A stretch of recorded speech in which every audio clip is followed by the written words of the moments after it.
The lost sheep, the lost coin, and today no prizes for guessing we're on the lost son. He's a bit of a rascal, this prodigal, isn't he? Well, that's one way of describing him. Selfish, good for nothing, waster. Imagine the audacity of it. No point in waiting till his dad is dead before getting his hands on his inheritance. Live now. Who knows what tomorrow will bring?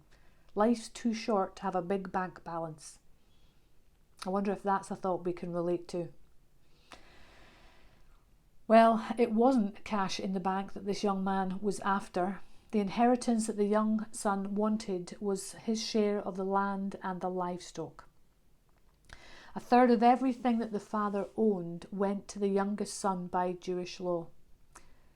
And his dad gave it to him, didn't hold back. I wonder what he thought he might do with it. Did he think his son would take his share of the responsibility and work that land for himself, taking care of his own flocks and herds in the way he thought would be best? Well, if he did think that, he was disappointed. Land that had likely been in the family for generations sold to the highest bidder or even to the first person that came along. Income for the rest of the family cut by a third. The father shamed by his son in front of the community. All so he could go off and enjoy his freedom. And he did.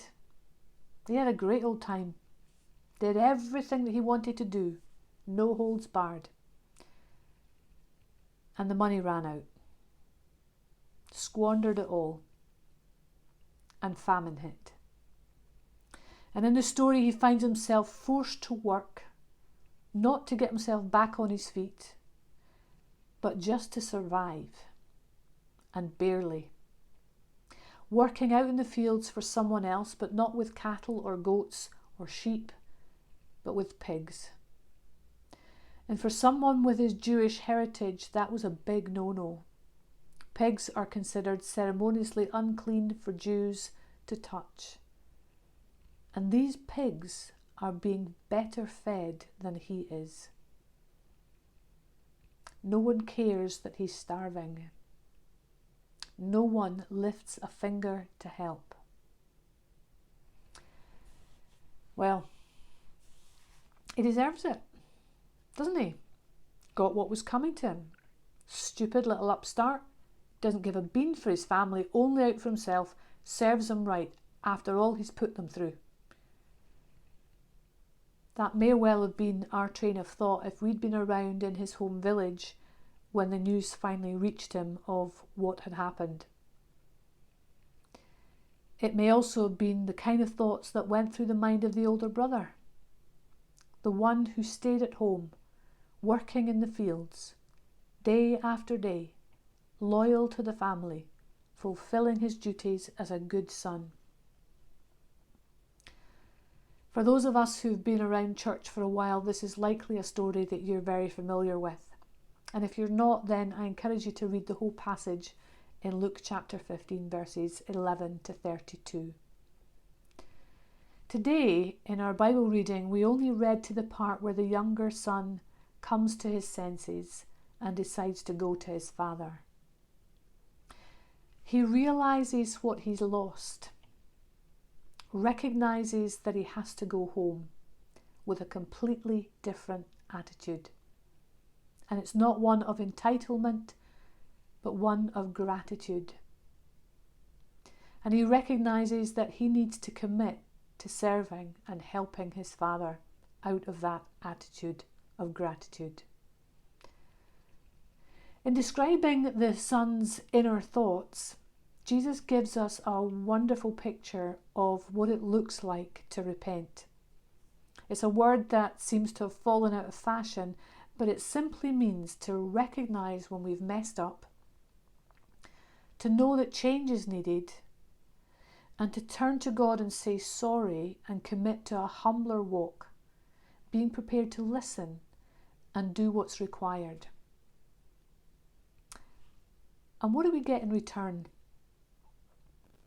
Well, in the stories of the lost sheep and the lost coin that we heard about over the last couple of weeks, Jesus' punchline was that there's more joy in heaven over one sinner that repents, when the sheep is found and returned to the fold, when the coin is found and put back in the purse.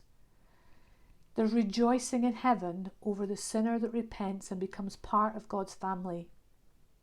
And that's part of our story today. It's a big part of the story today. Jesus tells us that when the son realizes what a fool he's been, goes home with a new and humble attitude, willing to do whatever his dad asks of him, before he even gets to utter a word of his apology, his dad, full of compassion, runs towards him and embraces him. He's given a robe, a ring, new sandals to wear, and a party is thrown in celebration. It's a great story, a heartwarming story, a hopeful story.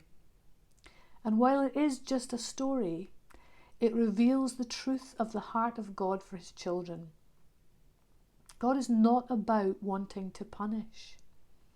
He's about compassion and forgiveness. He's not about condemning and shaming us. He's about saving and restoring. Those gifts that Jesus mentioned in the story that were given to the son when he came home, the robe, the ring, the sandals, those are gifts of honour and status. It's a deliberate and visual statement of the wayward son inclusion into the full rights of sonship again for all to see. It's no wonder that this is one of the most well-loved stories that Jesus told. Stories of reconciliation and happy ever after are dear to our hearts. So you might wonder why our reading today didn't include the part where the father runs to greet him, where the son gives his apology and the celebrations begin. Well, the sad thing is, the story does not yet have the happy ending. The older brother is still out in the fields, still working hard, still taking his responsibilities seriously. And the servants tell him that his brother's home and his dad is throwing a party for him. And he is full of anger and resentment and jealousy and hurt and accusation. This son of yours has been off and done all these things, he tells his dad, and you haven't so much as once given me something that I could celebrate with. And his dad says to him, this brother of yours was dead and is alive again. My son, you are always with me, and everything I have is yours. I don't know about you, but I confess I have a great deal of sympathy for the older brother. What a hard place to be. So full of anger and bitterness and disappointment that you're not able to see or appreciate or receive all the goodness and love that surrounds you. Who's the lost son in this story now?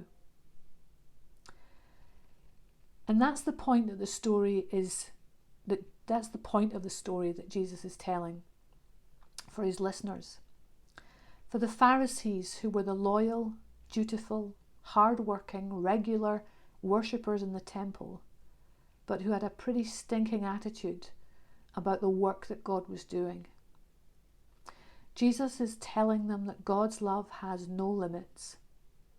And in telling them, he's doing so with an open invitation for them to come and join the party.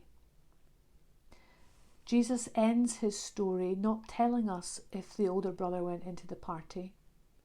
He was leaving the Pharisees with a choice. The younger son made his choice. And it's the same choice he gives to us. Whether we have completely blown it by the things we've done, or the attitudes we've allowed to chew us up, all that's needed is the realization that we have messed up. that we are sorry, that we need help, and that we're willing to do what the Father asks of us. And when we make that choice, before we can say a word, the Father, full of compassion, will come running, will be welcomed home with open arms, restored to the full honour of being a child of God, with no shame, and everything we need and more available to us. Let's choose life with the Father every day, as often as we have to.